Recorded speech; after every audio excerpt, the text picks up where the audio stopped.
Test, test, test, test, test, test, test, test. Oh.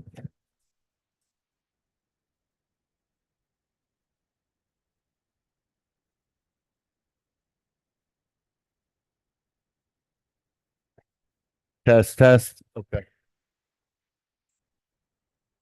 All right, give me a minute.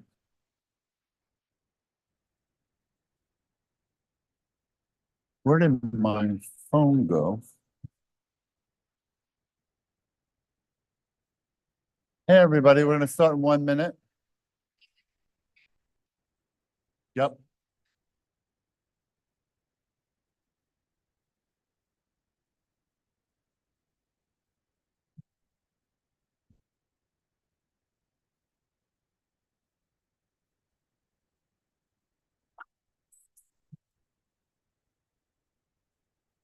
Oh, okay.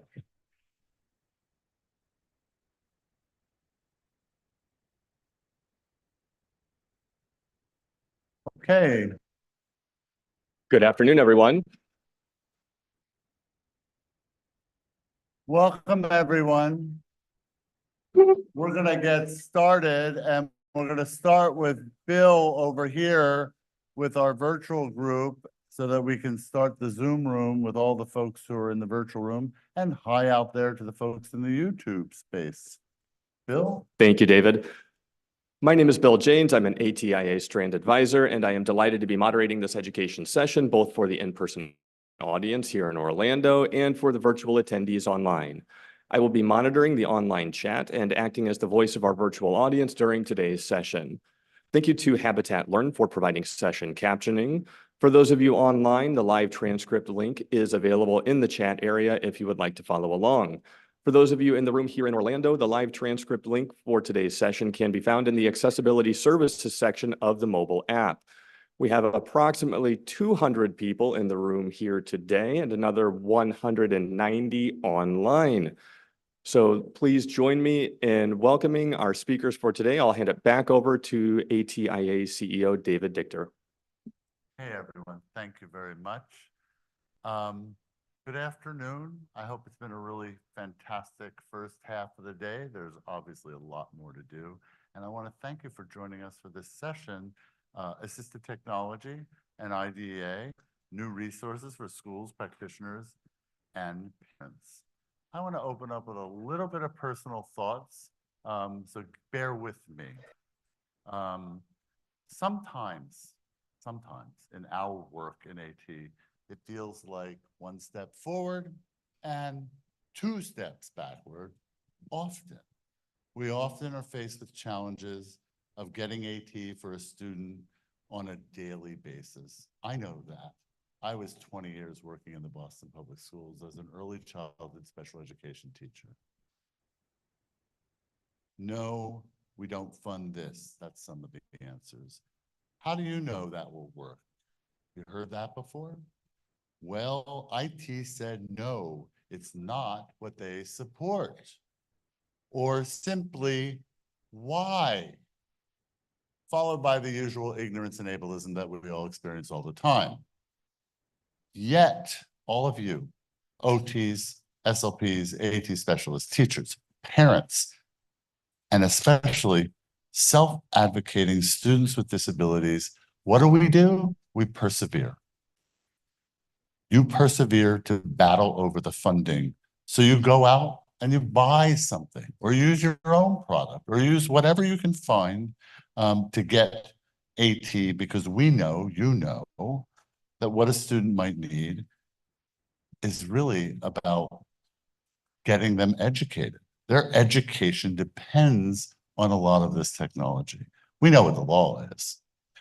With each student, we get up and we start again, and we face each challenge 1 step forward.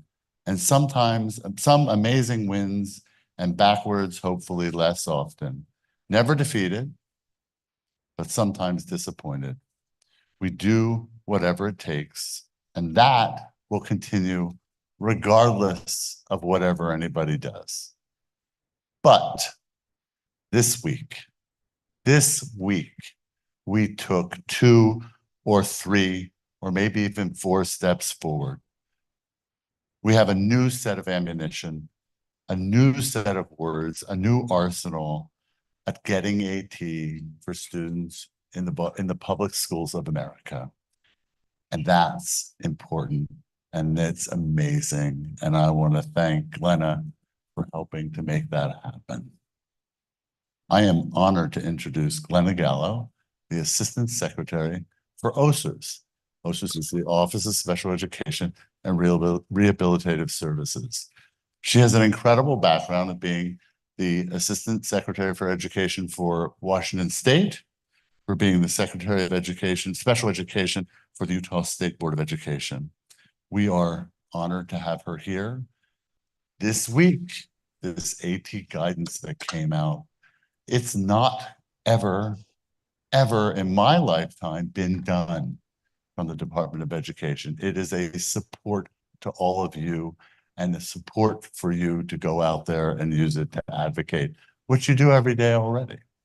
So I want to thank you, Glenna, for helping to make that happen. And I want to welcome you to ATIA.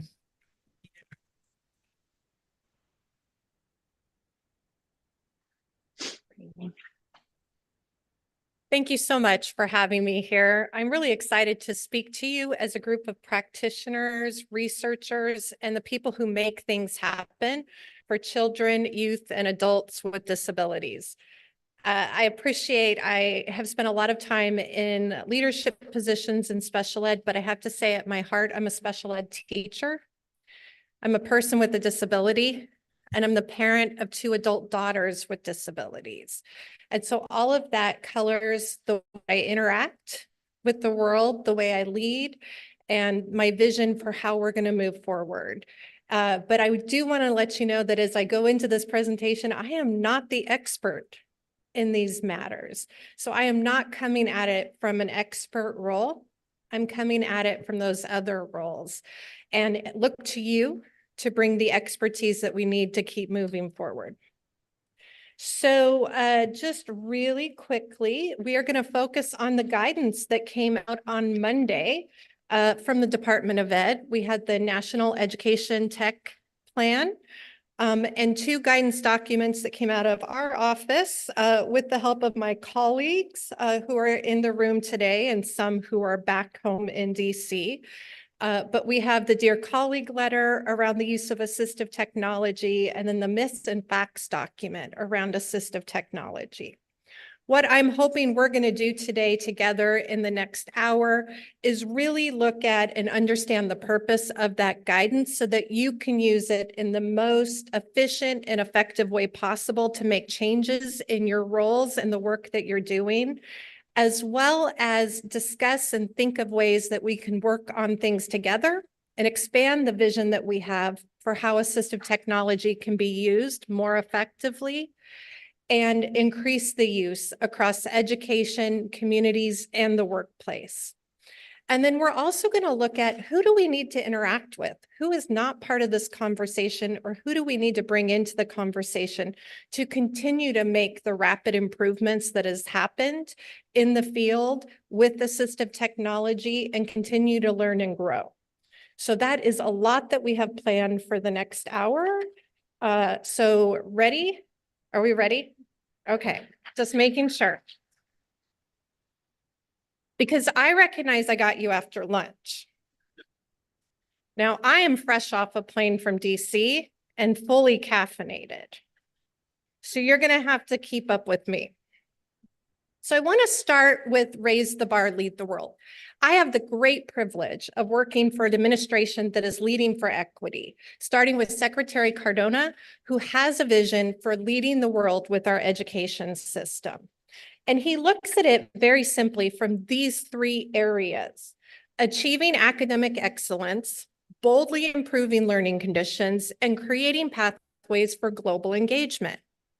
Now, I don't know about you, but as a parent, as an educator, as someone who went through the public system, I can't find anything about those 3 areas to disagree with. And when I think about the world that we want for all students in the United States, I also want those same thing for our children with disabilities. I want them to have faster accelerated learning. in which they make more than 1 year's progress in 1 year of instruction. Because if they don't, we fall further and further behind. I want to make sure that they have access to a comprehensive and rigorous education based on the core standards for their grade, so that they're continuing to hold them to high expectations and providing them with the instruction and the specialized supports that they need in order to make progress. And as far as improving learning conditions, we can only do that if we have the right people in our systems providing the instruction, the supports. And that means making sure that we recruit from diverse populations that represent the students that they serve. Not only educators and providers of color, but educators and providers who have disabilities, who model the makeup of our communities and show what they are capable of and can strive for. We also need to invest not only in every student's mental health and well-being, we need to make sure that schools are safe, supportive places for everyone involved, so that they can come in and really engage in learning, reduce barriers that cause them to not access or demonstrate their learning, and move towards college and career. And then last, we want students to have multiple pathways to college and career. I want students with disabilities to have more options, not less, because of their disability. And that requires us thinking and working with families and the communities and higher ed and employers to make sure that we provide them with the preemptive supports for them to achieve, as well as the supports they need to be successful when they're engaged in learning and workplace. With that, though, I want to talk to you about some priorities that I have at the Office of Special Education and Rehabilitative Services. I don't know if you know this, but OSERS at the Department of Ed is the only department where we address birth through adulthood for people with disabilities. So we start with the Office of Special Ed Programs, which works from Part C, which is birth through 2, Part B of the IDEA, which is 3 through 21, and then Rehabilitation Services Administration, which works with vocational rehabilitation, moving everyone through that system towards competitive integrated employment. So we're focusing on things that address our mission. And our mission comes down to this: to improve outcomes and raise expectations for all people with disabilities, right? It doesn't matter their age. It doesn't matter who's providing the service. Our focus is on raising expectations and improving outcomes. Can you get behind that? I'm sorry. Did you go to sleep? All right. Who's for raising expectations? Thank you. Yeah. And anyone against improving outcomes? No, right? We like outcomes. We want people to be successful when they leave. We want them to be able to earn a competitive wage. We want them to have all sorts of access to their community. And we really want to make it easy and accessible to use whatever supports they need to be successful. So to do that, we are focusing on preparing the workforce, which I've already talked about. We're really focusing on evidence-based practices, because you can't learn without some instruction, right? And let's provide instruction that's based on research and evidence-based so that we get the most impact of it.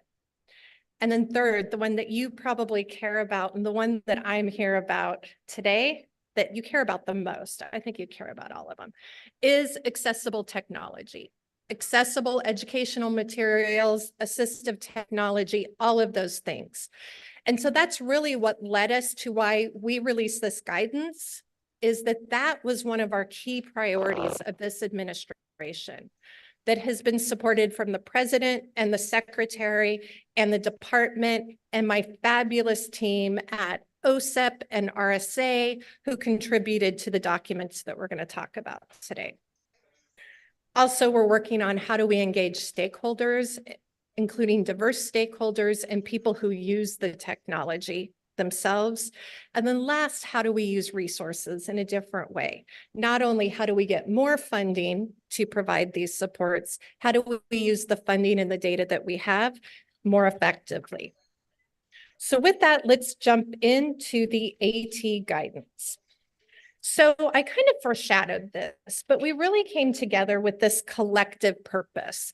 And I'm going to go back to NETP, right? And that plan that was redone and just released on Monday after its initial release in 2017. And it talks about the digital divide. And specifically, it talks about the digital divide around how students are asked to use technology. Is it an active use or is it a passive use? And I think about what I've seen and how I've used technology. And I think a lot of times when we think about this or when we start this process, we start with very passive uses of technology where we're just receiving information from it.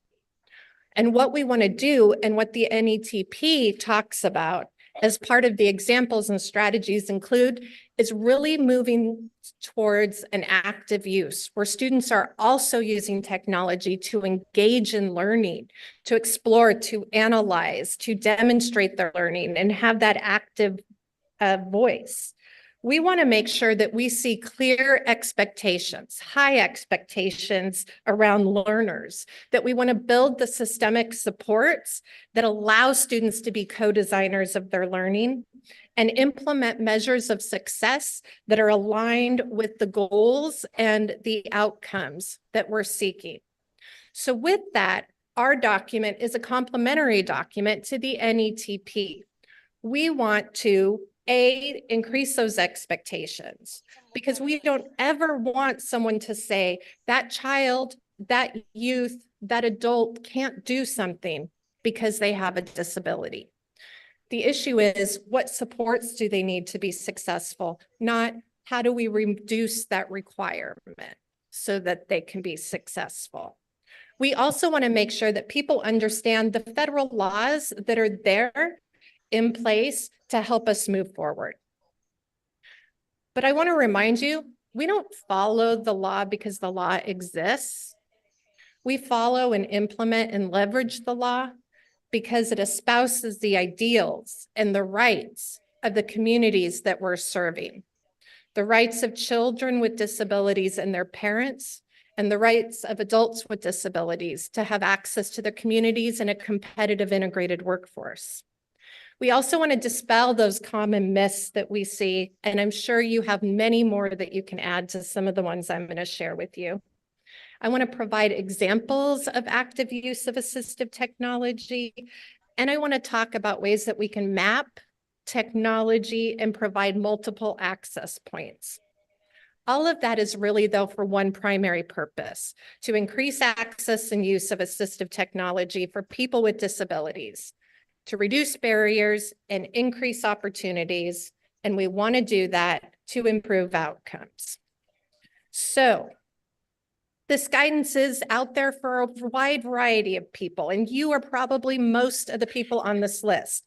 Parents, early intervention providers, special educators, general educators, related service providers, school and district administrators, technology specialists and directors, employees of state agencies. I'm sure that there's someone I forgot, and I apologize if it was your role. There are so many people out there that we cannot always list all of them, but everyone serves a very important role. So who is missing from this conversation? Mindset really matters here. Disability impacts every one of us. In the United States, 1 in 4 of us has a disability. 1 in 4. 25%.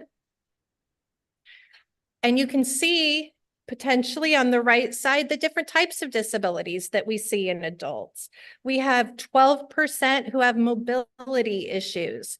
Almost 13% have cognition disabilities. 7% who have independent living struggles. 6% have hearing impairments. Almost 5% have vision impairments. And about 4% have difficulty with self-care. These are data from the CDC.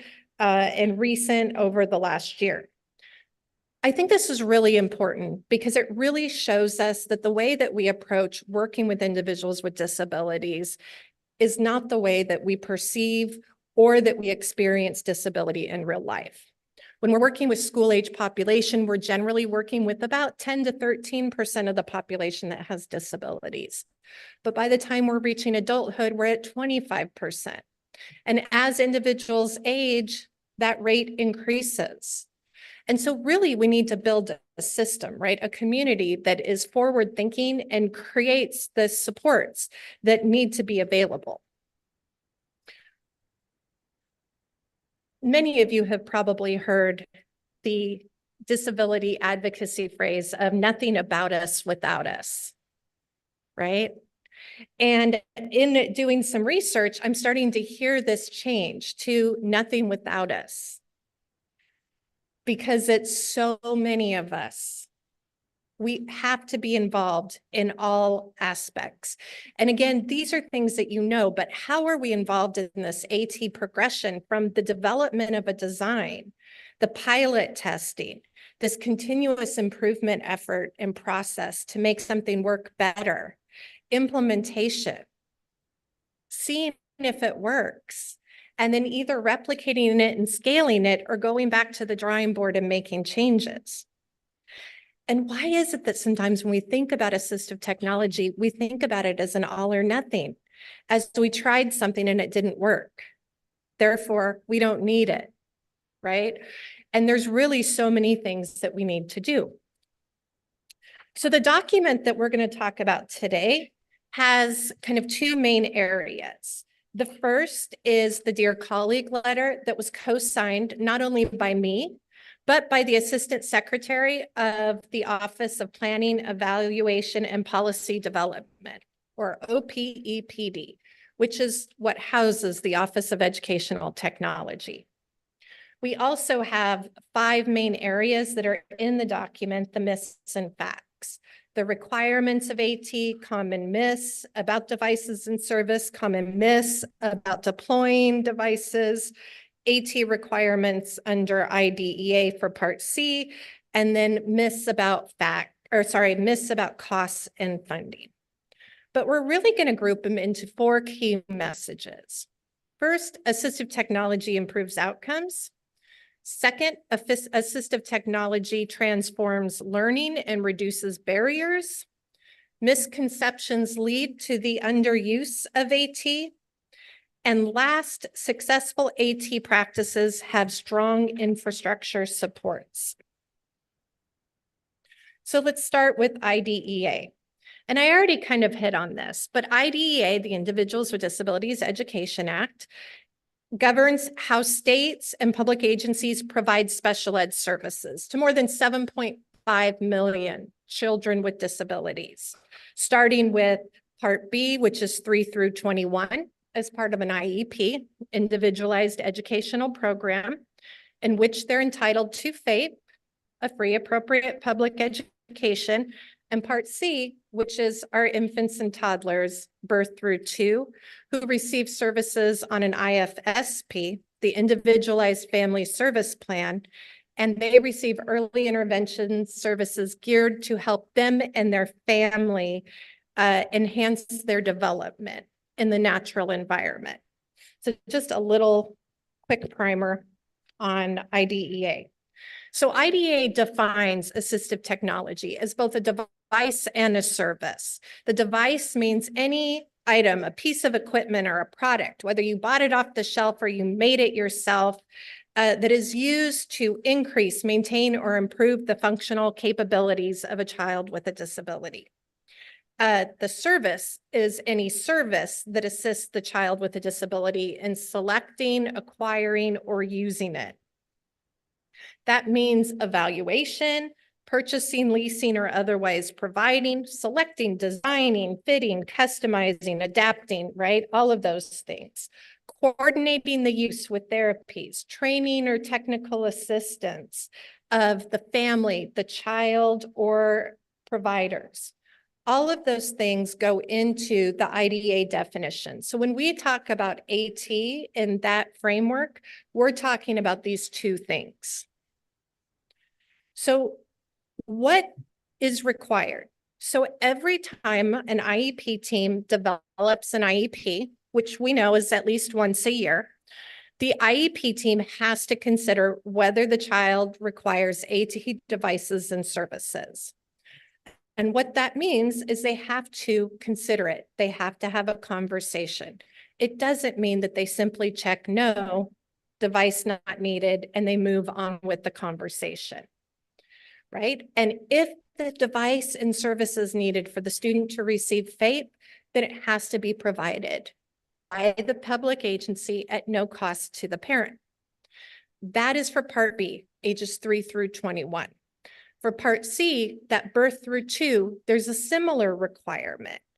And it says if you need an AT device or service as part of an early intervention services, the IFSP team has to decide that and document it in the IEP.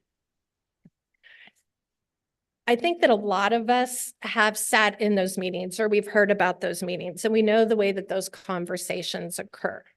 And we're going to talk about how do we build the infrastructures to support those conversations so that they go well, so that they benefit the student and the family and the school. And we really make well-formed, well-thought-out decisions. We're going to talk about that infrastructure and that professional development piece. But I want you to think about the meetings that you've sat in and how assistive technology was or wasn't discussed in that meeting in a way that you could change that you could improve that as we go into this next part of the conversation. Assistive technology improves outcomes. In addition to IDEA, we sometimes in the special ed world forget that there's the Every Student Succeeds Act, or ESSA, and that it also really introduced Universal Design for Learning, or UDL, as part of K-12 educational policy. And it requires that the design and sustaining of systems that support ongoing learning for new and veteran teachers and administrators, providing them with the time and space needed to design learning opportunities aligned with the UDL framework. That means that we really need to look at how do we provide educators and providers the opportunity to learn about assistive technology, try things, experience it, and model problem-solving conversations for them.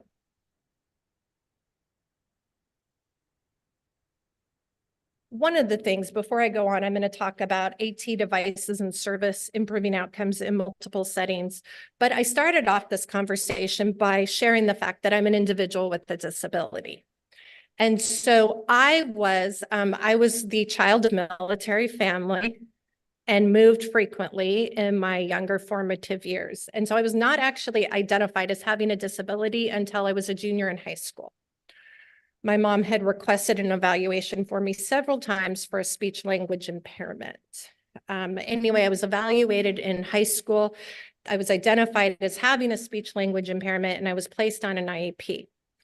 And at that time, my evaluation did not contain comprehensive components, including a hearing test, right? And you guys can see where this is going, right? So yes, I was hearing impaired, which was causing the speech language impairment. The hearing impairment was not actually picked up until I was almost 30. So a lot of my formative language was colored by that hearing impairment. But since we identified the issue, I have been able to access and use assistive technology. So you're not seeing it, but I am running captions up here. And so when the introduction was happening, Well, the captions weren't working yet, but I would have been able to see them on there. They're working now. I can clearly see myself talking. But we have to think about the way that these systems are available and are commonplace, and make sure that we're not only using them for our benefit, but the benefit of others. So while it's great that I have captions up here that I can see, wouldn't it be great if I could flip it around and you all could see it too? Can you? Is it over there? Oh my goodness, see, I can't see. Great. I love things like this. So how is it that we really start to push for these things to be commonplace so that they're not requested necessarily as an accommodation, but they're provided routinely in settings for the benefit of everyone? That's what we're talking about with universal design for learning. So this is not anything new, but back to assistive technology devices. Research has been really clear that says if we provide an assistive technology device or any accommodation that meets the need of the student, it can reduce barriers to learning and help them be successful. Research has also shown, though, that if you don't let them use it consistently, then when you do let them use it, sometimes they perform more poorly than they would have without the accommodation, which is a lot of times what happens in state assessments with new accommodations. But we know that assistive technology can help with reading challenges. It can reduce writing challenges. It helps with communication skills. It can help with vision, reading, seeing, communicating in real time. And really, isn't it great what we now carry around in the palm of our hands, right? And the ability that we have to access so many assistive technology devices. And there's pros and cons to that. Like, I think back to my teacher that said, are you going to have a calculator with you everywhere you go? When I was learning about math. And the answer is yes. Right? So what is it that we're saying to the students we have now? That the answer is going to be very different for them in the future, right? And are we forward thinking about the use of assistive technology? So we need to think about it not only for our infants and toddlers, our youngest children, and our school age population, but we really need to think about it in school to post-school transition. It is shown to increase vocational related and secondary related successes and should be part of a school to post-school transition plan.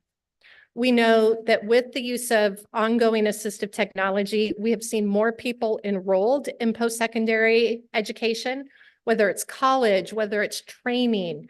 We've seen better academic outcomes for those students. We have seen positive vocational outcomes and improved independent living skills.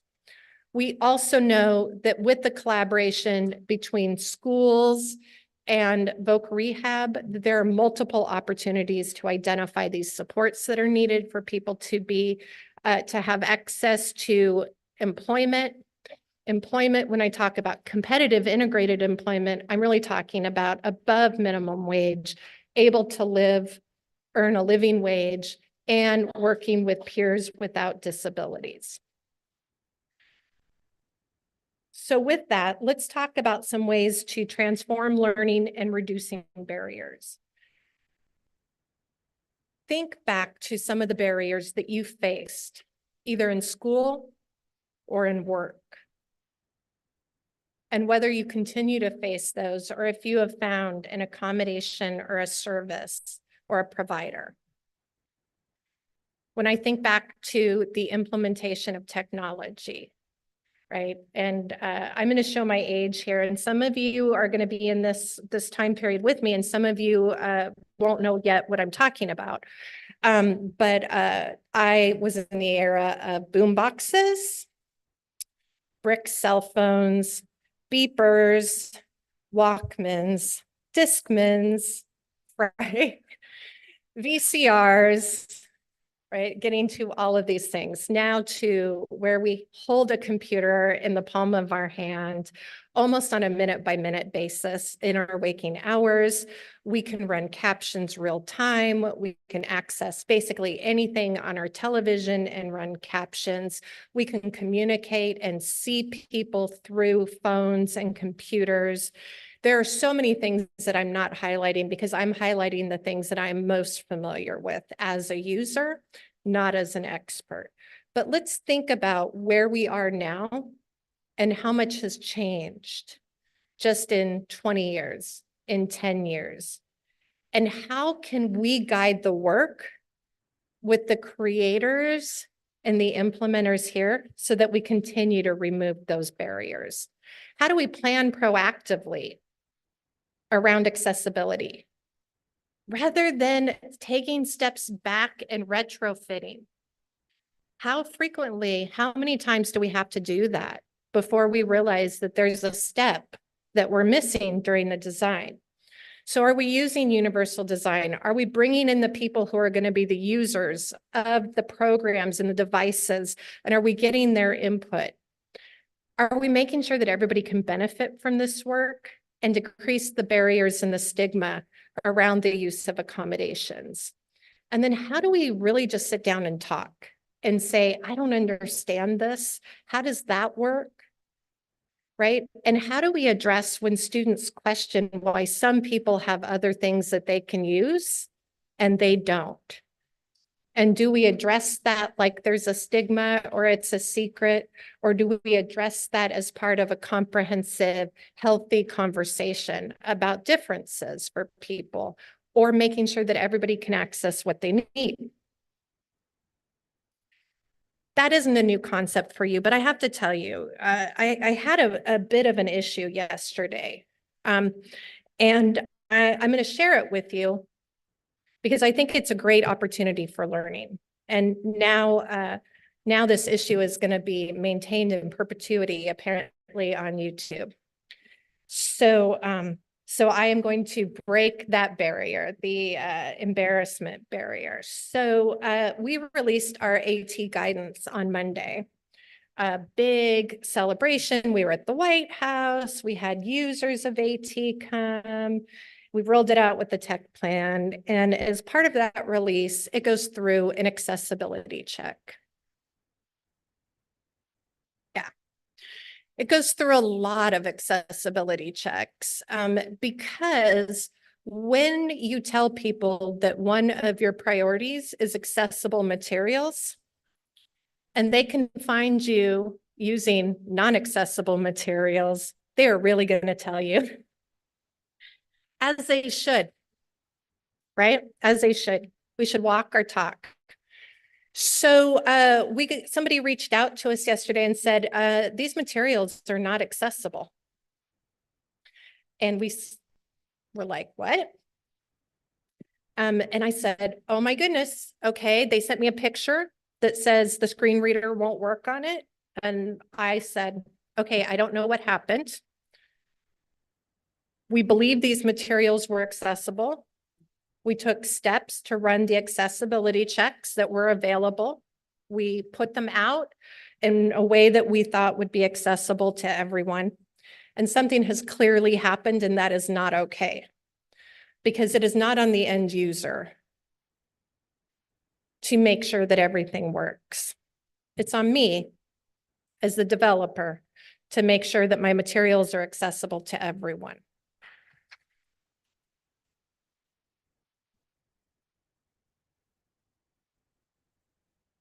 So we went back.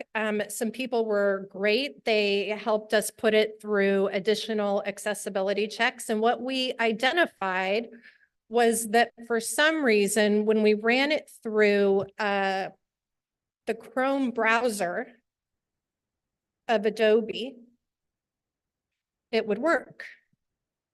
But if someone opened it on a desktop version of Adobe, it would get an error message. And it was actually telling them that it was a PDF picture or something odd like that.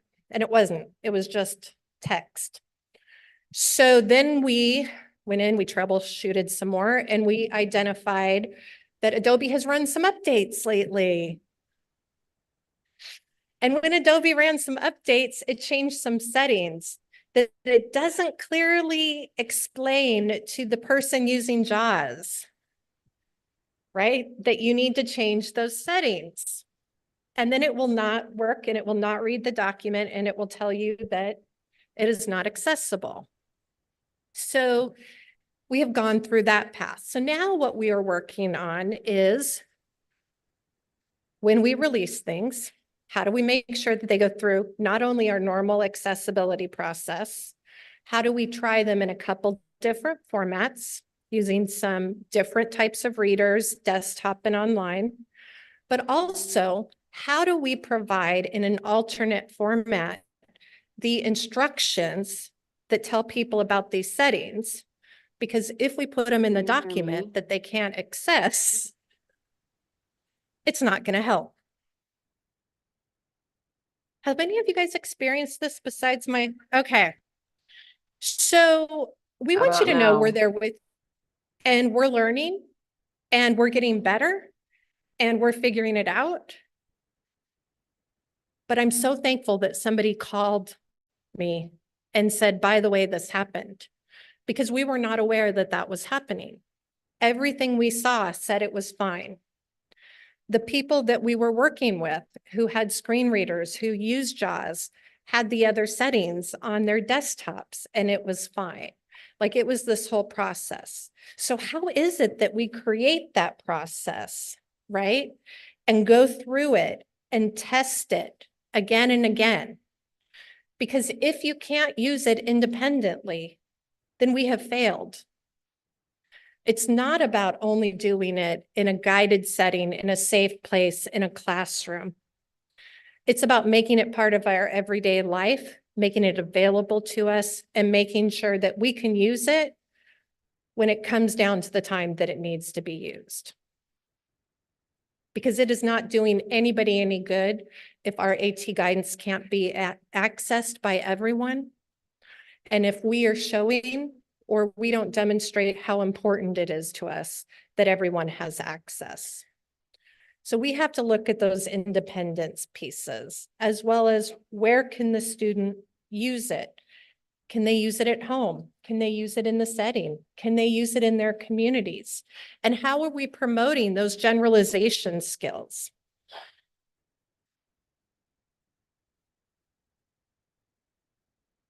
This is not new to you, so I'm really not going to spend a lot of time on it. But I also know that when we talk about assistive technology, people think about high tech first, right? And so we forget about the full range of assistive technology. What are the things that help a range of people from high tech to low tech? And one of the fabulous OSEP funded TA centers, the IRIS Center, created this chart of different options showing low tech examples such as modified scissors, mid tech, such as audiobooks, and high tech, such as screen readers. We also want to make sure, going back to the NTEP, that we're accessing and really addressing both the digital design divide and the access divide. So are we looking at professional development that looks at both of those things and make sure that we have not only the professionals involved, but the end user trained and the family trained if they need to provide it? And I have to tell you, one of the things that I always think about is in my freshman year in college, I took a piano class. And there were too many of us in the room there were more of us than pianos. So they put us 2 to a piano. So I only learned to play the left side of the piano. But then when it came time for finals, we had to play in the middle of the piano. And it just doesn't work like that. And I think back to how many times we do that with professionals or we do that with families, and everybody gets their own training with the part of the information that somebody has decided that person needs. So we've trained them on the left or the right or the middle, but then we expect them to come together like an orchestra and play well without providing those opportunities. those opportunities to learn together in safe places, to make mistakes in safe places, to make progress together, and to celebrate. And so when you're thinking about the digital design and Can the you hear digital, me now? really think about how do we cross-train?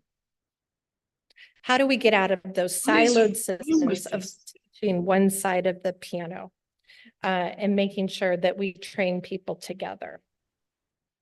We also know that the responsibility of AT comes up as a myth, right? Who's responsible for it? Well, if it's needed for FAPE or for an IFSP, it's the public agency.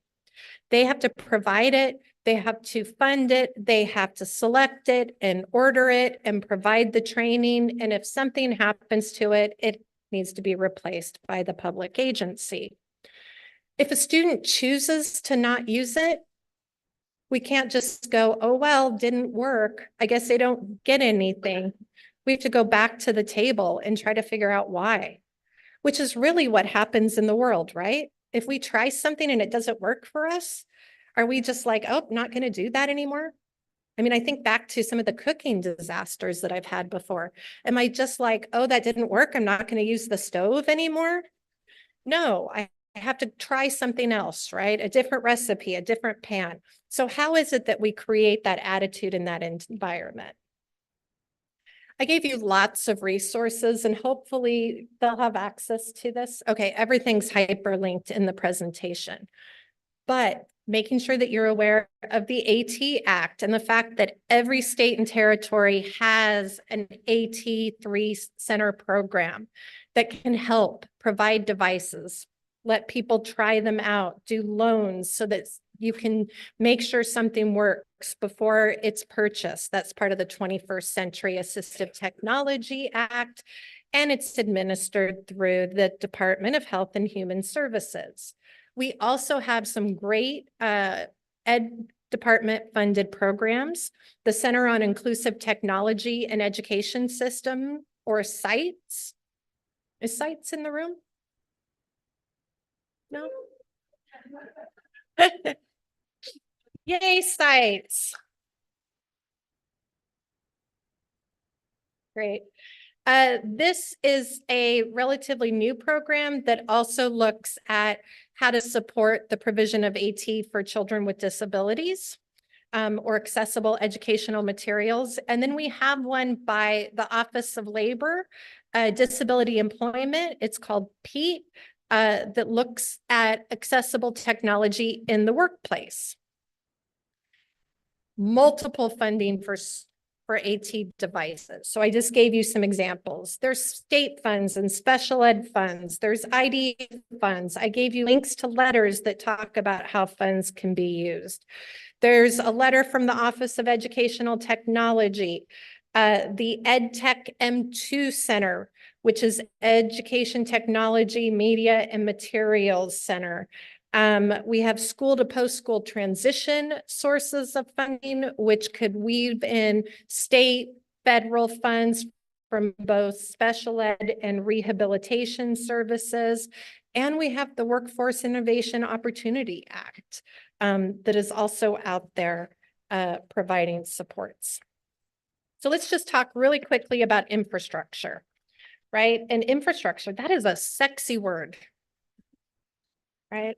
And I have to tell you, as someone with a speech language impairment, I'm pretty proud of myself that I can even say that word. Because there are some that I cannot say. Anyway, when we think about infrastructure, we want to make sure that it's accessible to all. So again, how do we build it into procurement? Has anyone seen that done really well? Give me a hand if you have seen procurement that is looking forward at accessibility.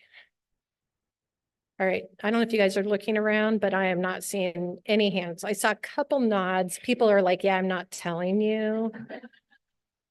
But really, I think an area of need, right? And one, do you remember when I started this presentation, I was like, this is not my area of expertise. Like I am a special ed teacher, right? I'm talking to you about something that I'm a user of, but I'm not an expert on. And I think we feel that way around procurement a lot.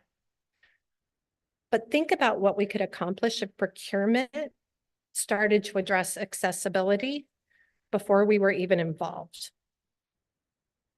How fast would that move us forward? What would it take? Right? It would take that person on the left side of the piano doing something different. So think about that. Think about how to get into the procurement piece. How do we make sure our educators have the time and opportunity to do this, to use it routinely in their classrooms? How do we build in time for them to learn, practice, do it, and improve? How do we ask people how it's going? If you're a user of my assistive technology or accessible materials, how am I letting you give me feedback? Right? Like that person that called me up yesterday and said, can't access your materials. Very valuable. How do we build that in so that people understand that and don't think that you're hurting my feelings or you're saying something that I'm going to be upset about? It's what I need to know so that I can do better. And then how do we really create diverse populations talking about this? Because you're going to tell somebody, they're going to tell somebody, and we can start this moving faster and faster, along with the speed of technology. So I've talked a little bit here about the infrastructure and continuous improvement cycle. I'm not going to go into that in a great deal because I really want to give you an opportunity to ask me some questions. But we've talked kind of about the plan, do, study, act cycle and the fact that we can't just say we've done it and we're there and we're done. We have to keep moving forward. We're never going to sit back and be like, this is it. And I'm going to tell you right now, we released that guidance on Monday, and we're talking about what's next. Because we don't have time to sit there and admire it and go, oh, it's out, but things are really going to change now. It's out. What do we do next? How do we move it forward? How do we make it work for us? How do we have it make changes? And so that's what I'm asking you to do. How are you taking the information that you're getting here today, that you're getting at this conference, that you're getting through your diverse perspectives, and how are you sharing it with others so that we all benefit from it and make a better educational system? I just want to give you a couple examples. Infrastructure supports for a preschool age student. We have a great technical assistance center called Step Up AT that is using some evidence-based AT around early literacy. They're using peer coaches and an open source online learning platform. Robots, right? I don't know about you, but when I became a teacher, never thought I'd be talking about robots. Okay. Right? I know. This is so cool. Robots in the ear technology of coaching. And that used to be super expensive. Now it's like commonplace, right? How many of us walk around with things in our ears? This is at the preschool, early literacy age. We also have the Site Center doing great things around school age, looking at what and why of inclusive technology. How do we create a framework? How do we use a multi-tiered system of supports? How is it that we take things and replicate them moving forward? And then in the workplace, under the Americans with Disabilities Act, how do we promote and make sure that people have access to accommodations that address their needs? And I have to tell you, I've kind of had a little change of heart in this, in that no one has ever told me I couldn't use accommodations, but I've started like officially asking for them, right? Because I want to make that process easier. I want to be able to tell other people, like, you know what? I asked for an accommodation and this is all I had to do. So how is it that we make that a commonplace expectation and not something that's difficult to do? And how do we use these technologies to make life not only easier for ourselves, but to continue to be lifelong learners and be successful with what we want to do? So, next steps. There's more resources coming out. Like I said, I have a great team at ED. We fund great TA centers and have great partners, many of whom are in this room or at this conference, or that you're talking to or have already talked to. And we're releasing so many resources through that I can't even put them all on one slide. but here's a few. There's a webinar on Valentine's Day, because what else would you want to talk about on Valentine's Day? There's a community of practice at sites that you can sign up for and participate, and that's coming up in March and May. Sites is going to be doing blogs and webinars. You can go to the Department of Ed blog and then watch for other things coming out of this organization and the Council for Exceptional Children and the Council for Administrators of Special Ed and CAST. And right, there's so many things out there. So really pay attention to what's going on and engage in those things. And then what I want to ask of you is that you support vision. And for me, I always think back to a quote from Mother Teresa that says, when you know better, do better. Right? We have learned a lot over the last few decades, and that pace of learning is taking off. What would it mean for all students, families, and educators to have a shared expectation of accessible technology in support of learning? Would it raise expectations and improve outcomes for all? Would it raise the bar so that we lead the world with public ed? So what that takes is for us to not be passive users or passive learners. It takes us leaving here and doing something with the information that we have, pushing the bar, sharing the information, sharing the vision, sharing the resources, using stories and examples of your own experiences. I give you permission to talk about my issue with Adobe. I'm probably going to get a phone call from Adobe based on this, and I welcome it. And then what are the recommendations? What are things that you can put forward? But what can you do? Remember, we have that procurement issue. I'm looking out and not one hand went up about procurement and accessibility. What would that do? Where are the other barriers and gaps that if we say something or do something, And she comments it's going about to it. impact the life of a child? So I'm going to ask you with me to make a commitment to doing something with what you've learned, with what you do. And I know you already do, but make a commitment to do something else based on the information that you've heard here today. Do you have at least one nugget of information that you picked up? Okay, I see a couple heads and the rest of you are like, nope. Okay. All right, just checking. All right, so with that, I have 5 minutes left. Is there any questions? So, okay. If you have ooh, wait, the light. Do we have someone who has a question? Oh, we'll go. Oh, okay, so the presentation may not be uploaded yet, but it will get uploaded to you'll be able to access the mobile app. Who do we got who has a question? I can't see everybody. In the well. back, if you head back and to your right. There we go. Running.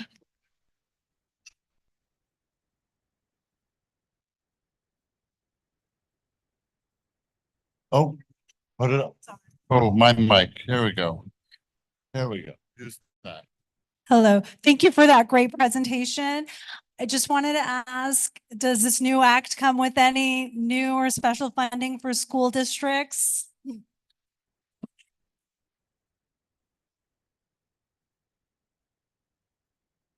So, I wish I could say yes. Do you remember strategic use of resources? Do you remember that slide, how we started? So we are working without a budget. If you are not aware, we are under continuing resolution until March 8th. And so you're not sure of how many funds are available. But what I will say is that every state reserves a portion of their funds for this area.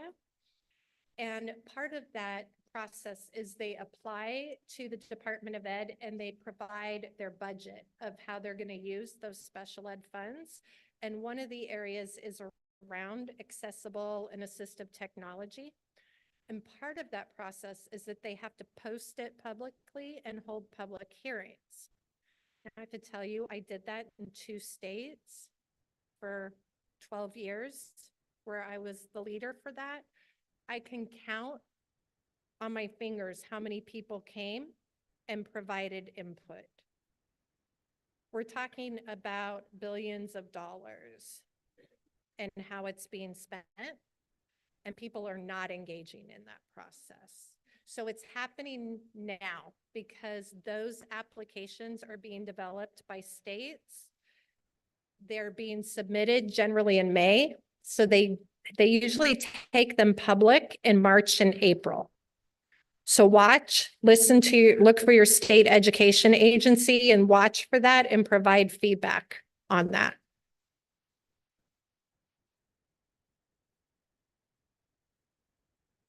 Well, oh, there we go. So one other source of funding may be, at least for 2024, the ARPA money that remains from COVID, because we know that states and school districts and SEAs have that money, and we know that it's not all exactly spent yet.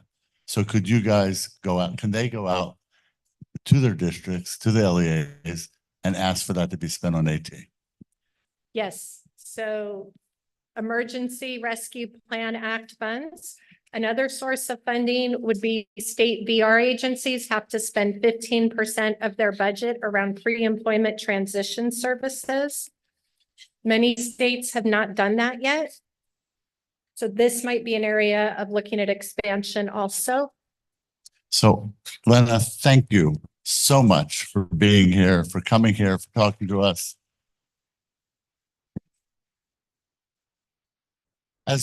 As organizations like ATIA continue to advocate at the federal level, all of you need to be advocating at the local level and keep pushing forward. So thank you so much.